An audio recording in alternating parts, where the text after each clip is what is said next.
Saya tidak akan panjang, tapi saya ingin membawakan satu keterangan dalam kitab Ihya Ulumuddin. Di kitab Ihya Ulumuddin dikatakan oleh Ka'ab rahimahullah, yakunu fi akhir zaman ulama, terjadi nanti di akhir zaman ada orang yang disebut ulama, punya sikap yuzahidunan nas fid dunya wala yazhadun. Mereka mengajarkan manusia untuk zuhud di dunia, tapi mereka tidak zuhud di dunia.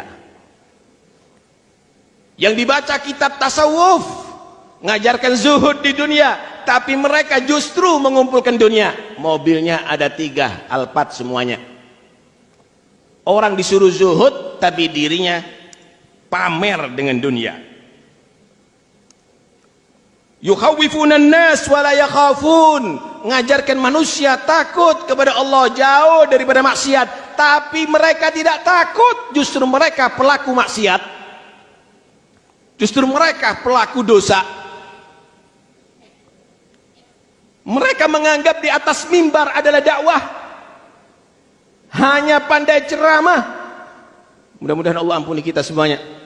Tapi mereka tidak takut kepada Allah, malah mereka adalah orang yang sangat berani bermaksiat kepada Allah.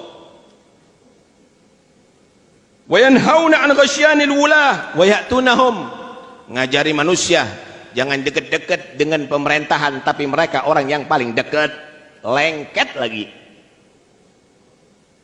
Ngajari orang jangan dekat-dekat dengan pejabat, tapi dia justru vampir yang selalu dia nyedot daripada duit rakyat. Awas, hati-hati. Pemimpin kepemimpinan perlu, saudara, tapi Anda sebagai ulama jangan jadi munafik. Anda yang harus membimbing pemimpin tadi itu takut kepada Allah, untuk jujur dan memegang amanat dengan benar. Bukan Anda menjadi bayaran daripada mereka untuk membenarkan dan menghalalkan yang haram.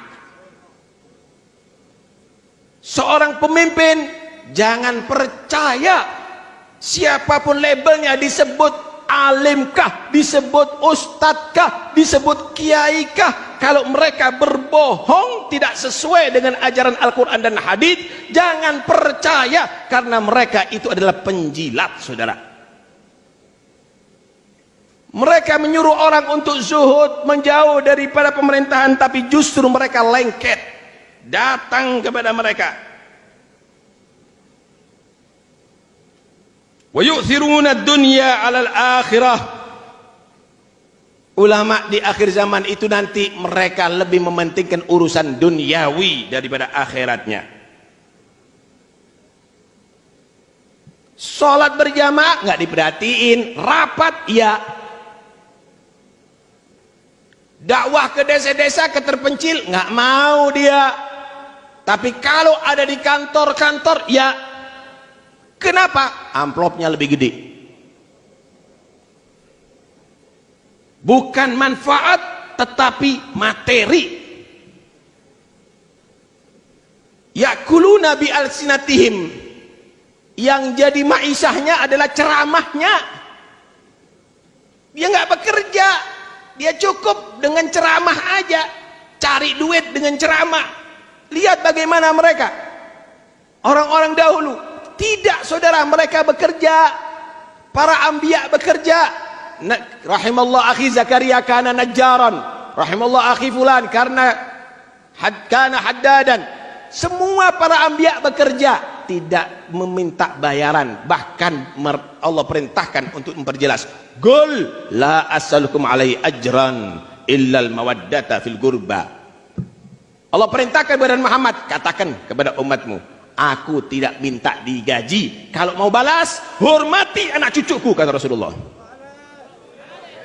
Kalau anda mau membalas Nabi, nggak perlu anda mengumpulkan duit. Anak cucu Nabi kamu hormati, kamu cintai.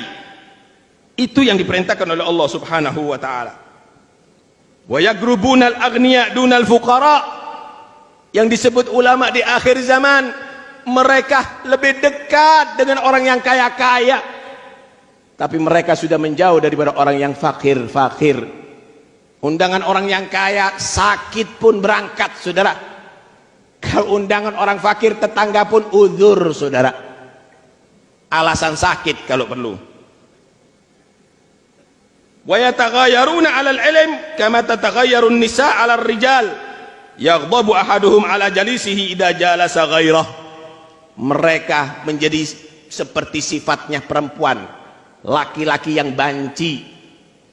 Dia tadi itu cemburu kepada muridnya kalau hadir di majlis guru yang lain.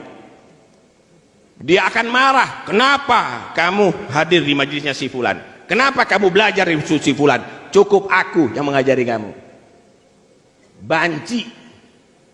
Dia menjadi orang-orang yang cemburu terhadap muridnya kalau menghadiri majlis yang lain. Tahukah mereka tadi itu siapa? Maka dikatakan ulaikal jabbarun a'daur rahman. Mereka adalah orang-orang yang angkuh, orang yang sombong. Mereka itu bukan pewaris Nabi, tapi mereka itu adalah musuh-musuh Allah Subhanahu wa ta'ala. Karena itu hadirin sekalian, hati-hati. Jilmaan orang yang disebut ulama di akhir zaman akan banyak. Ulama yang wajib diikuti adalah ulama yang mengajarkan kita ilmu untuk kita takut kepada Allah.